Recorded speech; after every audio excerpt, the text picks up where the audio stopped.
Hi welcome to Max kitchen. இன்றைக்கி நம்ம பார்க்க போகிறது வந்து ஒரு சூப்பரான சூப் ரெசிபி. மட்டன் எலும்பு வச்சு நம்ம எப்படி வந்து சூப் பண்ணுறதுங்கிறத பார்க்கலாம். நம்ம சேனலை இன்னும் சப்ஸ்கிரைப் பண்ணாதவங்க மறக்காமல் சப்ஸ்கிரைப் பண்ணிக்கோங்க. பக்கத்தில் இருக்கிற பெல் ஐக்கானையும் ப்ரெஸ் பண்ணுங்கள். அப்போ தான் நான் போடுற வீடியோவோட அப்டேட்ஸ் உங்களுக்கு வரும். மட்டன் சூப் செய்கிறதுக்கு ஃபஸ்ட்டு தேவையான பொருள் என்னென்னு பார்த்துடலாம். நான் ஒரு 1/4 kg மட்டன் எடுத்திருக்கேன். இந்த மட்டன் வந்து வித்து போனோட தான் நான் எடுத்திருக்கேன். உங்களுக்கு நெஞ்செலும்பு கிடச்சா இன்னும் சூப்பர், அதுதான் ரொம்ப ரொம்ப நல்லது. பட் எனக்கு இன்றைக்கி நெஞ்செலும்பு கிடைக்கல, அதனால் வந்து நான் இன்றைக்கி போனோட சேர்த்து மட்டன் எடுத்திருக்கேன். அப்புறம் கொஞ்சமாக சின்ன வெங்காயம், ஒரு 15 சின்ன வெங்காயம் இருந்தால் போதும். என்னோடது ரொம்ப குட்டி குட்டி வெங்காயனால நான் போட்டிருக்கேன். தக்காளி வந்து ஒரு தக்காளி, மீடியம் சைஸ் தக்காளி, கருவேப்பிலை, கொத்தமல்லி, அப்புறம் இது வந்து மல்லித்தலையோட தண்டு, அது முக்கியமாக போட்டுக்கோங்க. அதுக்கப்புறமா மிளகு, தனியா, சீரகம், இஞ்சி பூண்டு வந்து இந்த மாதிரி வந்து நசுக்கி நம்ம போடணும், அப்போ தான் அது ரொம்ப நல்ல டேஸ்ட்டாக இருக்கும். அதுக்காக இதை எடுத்து வச்சுருக்கேன். உப்பு, அதுக்கப்புறமா ஆஸ் யூஷுவல் மஞ்சத்தூள். எண்ணெய் வந்து நம்ம இதில் பெருசாக சேர்க்க போகிறதில்ல. மிஞ்சி போனால் வந்து ஒரு 1/2 டீஸ்பூன் சேர்த்தா ஜாஸ்தி. ஏன்னா மட்டன்லேயே வந்து கொழுப்பு இருக்கிறதுனால அந்த ஆயிலே வந்து இதுக்கு போதும். அதுவும் டேஸ்ட்டு ரொம்ப நல்லாயிருக்கும். இன்கேஸ் நீங்கள் கோல்டு இருக்கும்போது வந்து மட்டன் சூப் பண்ணுறீங்க அப்படின்னா நீங்கள் வந்து தக்காளியை வந்து அவாய்ட் பண்ணிக்கோங்க. தக்காளி வந்து கோல்டுக்கு வந்து சேர்க்கக்கூடாது. அதை வந்து நீங்கள் அவாய்ட் பண்ணிவிட்டு மீதியை வந்து நம்ம எப்பயும் போல் சூப் தாளிக்கிற மாதிரி நம்ம தாளிச்சிடலாம். வாங்க இப்போ எப்படி பண்ணுறதுங்கிறத.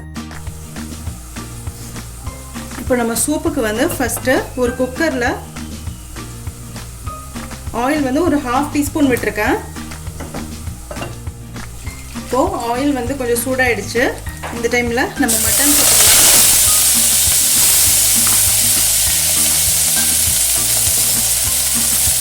போட்டு நல்லா ஒரு பரட்டிக்கலாம். ஃபஸ்ட்டு நம்ம போட்டு அரைக்க வேண்டியதை பார்த்துடலாம். ஒரு மிக்சி ஜாரில் வந்து தனியா இருக்கு இல்லையா, தனியா வந்து ஒரு ஸ்பூன் போட்டிருக்கேன்.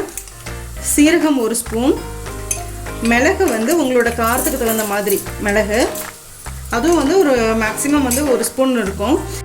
இதனால நான் பொடி பண்ணிட்டு வந்துட்டேன். இந்த டைமில் வந்து நம்ம இஞ்சி பூண்டு வந்து வச்சுருக்கோம் இல்லையா, அது போட்டுக்கலாம். அதுக்கப்புறமா சின்ன வெங்காயம் ஜஸ்ட்டு ஒரு ஓட்டு மட்டும் ஓட்டிக்கலாம். கொஞ்சமாக மஞ்சத்தூள், நான் வந்து வீட்டில் அரைச்ச விரலி மஞ்சத்தூள் தான் நான் யூஸ் பண்ணுறேன். வீட்டில் வந்து மஞ்சளை வந்து நல்லா காய வச்சுட்டு மிஷினில் கொடுத்து அரைச்சி வச்சது, அதை போட்டுக்கோங்க. இன்கேஸ் இந்த மஞ்சள் இல்லாட்டினா கொம்பு மஞ்சள் கடையில் கிடைக்கும் இல்லையா, விரலி மஞ்சள், அதை வந்து ஒரு சின்ன பீஸ் போட்டு 1-2 நச்சு போட்டுக்கோங்க. அது வந்து டேஸ்ட் அவ்வளோ சூப்பராக இருக்கும் கடை மஞ்சத்தூளை விட. பார்த்தீங்கன்னா தெரியும், நான் 1-2 அரைச்சிட்டு வந்துட்டேன். கம்ப்ளீட்டாக மேஷ் ஆகணும்னு அவசியம் இல்லை. மேஷ் ஆனால் டேஸ்ட்டு நல்லா இருக்காது. கொஞ்சம் வந்து இந்த மாதிரி திரியாக இருந்தால் தான் ரொம்ப நல்லாயிருக்கும் டேஸ்ட்டு. இப்போ நம்ம இது பார்த்தீங்கன்னா தெரியும், உங்களுக்கு மட்டன் வந்து லைட்டாக வந்து அந்த கலர் மாறிடுச்சு. இந்த டைமில் நம்ம ரெடி பண்ணி வச்சுருந்த மசாலா இருக்குது இல்லையா, இஞ்சி பூண்டு, வெங்காயம், சின்ன வெங்காயம், மிளகு, சீரகம், தனியா, இது எல்லாத்தையும் நம்ம வந்து போட்டுடணும். நான் ரொம்ப மேஷாக அரைக்கலை.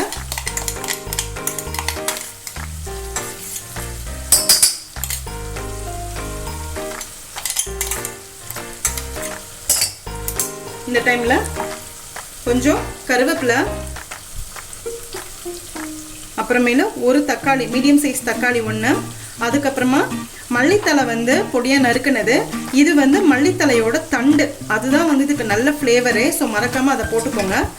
போட்டு ஒரு கிளறிப்போம். உப்பும் போட்டுருங்க கையோட.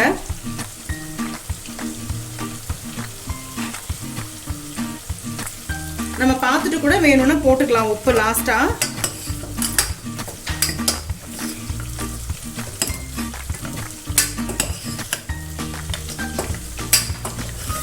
இப்போ இதை நல்லா மிக்ஸ் பண்ணிவிட்டு உங்களுக்கு வந்து எவ்வளவு சூப்பு தேவையோ அந்த அளவுக்கு தண்ணி ஊற்றிக்கோங்க. 1 கப்பா, 3 கப்பா, 4 கப்பா அப்படிங்கிற அளவுக்கு நீங்கள் தண்ணி ஊற்றிக்கோங்க. மிக்சியில் இருந்த மசாலா எல்லாத்தையும் வந்து க்ளீன் பண்ணி அந்த தண்ணியும் ஊற்றிட்டேன். நான் வந்து இன்றைக்கி 3 கப்பு சூப் செய்ய போகிறேன். அவ்வளோதான். இது குக்கர் போட்டு மூடி போட்டு ஒரு 5-6 விசில் நீங்கள் வச்சு எடுத்துட்டிங்கன்னா சூப் ரெடி.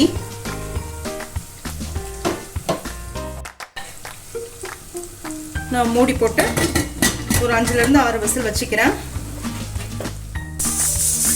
இப்போ வந்து சூப் ரெடி ஆகிடுச்சான்னு பார்ப்போம்.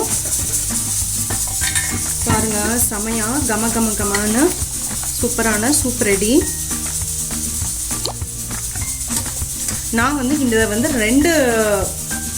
2-in-1 ஆப்ஷனாக நான் யூஸ் பண்ண போகிறேன். ஏன்னா இதை வந்து நான் வடிகட்டிட்டு நான் சூப்பாக எடுத்து குடிச்சிக்கலாம். மீதி இருக்கிற ஸ்டாக்கும் சரி, மீதி இருக்கிற அந்த எலும்பு கறியும் சரி, நான் எல்லாத்தையும் போட்டு தால்சா பண்ண போகிறேன். ஸோ அதுக்கு முன்னாடி இந்த சூப் ரெசிபி உங்களுக்கு காமிக்கலாங்கிறதுக்காக தான் இதை நான் எடுத்தது. ஸோ அவ்வளோதான், சூப் வந்து நம்ம சர்வ் பண்ணுறதுக்கு ரெடி ஆகிடும். இது வந்து சளி அந்த மாதிரி இருக்கும் போதும், காய்ச்சல் அந்த மாதிரி இருக்கும்போது இதை நீங்கள் சாப்பிட்லாம்.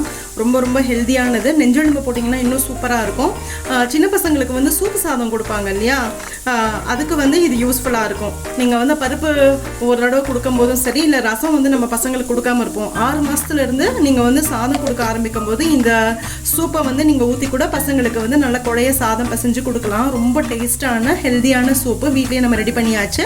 ட்ரை பண்ணி பாருங்கள்.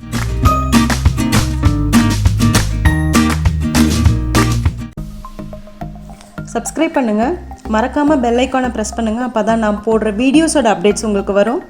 லைக் பண்ணுங்கள், கமெண்ட் பண்ணுங்கள், ஃப்ரெண்ட்ஸோடு ஷேர் பண்ணுங்கள். தேங்க்யூ.